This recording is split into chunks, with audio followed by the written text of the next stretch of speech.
দেশ জুড়ে চলছে শীতের দাপট। চলতি জানুয়ারি মাসে দেশে একাধিক তীব্র শৈত্যপ্রবাহের সম্ভাবনা রয়েছে বলে জানিয়েছে আবহাওয়া অফিস।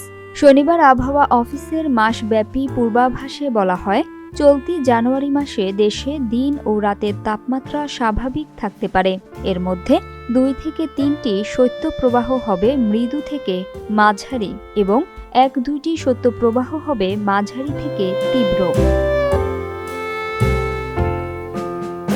এছাড়া এই মাসে মধ্যরাত থেকে সকাল পর্যন্ত নদ-নদী অববাহিকা সহ দেশের কোথাও কোথাও মাঝারি থেকে ঘন কুয়াশা পড়তে পারে এবং অন্যত্র হালকা থেকে মাঝারি ধরনের কুয়াশা পড়তে পারে। তবে কখনো কখনো কুয়াশা দুপুর পর্যন্ত স্থায়ী হতে পারে। ঘন কুয়াশার কারণে দিন এবং রাতের তাপমাত্রার পার্থক্য কমে শীতের অনুভূতি বৃদ্ধি পেতে পারে।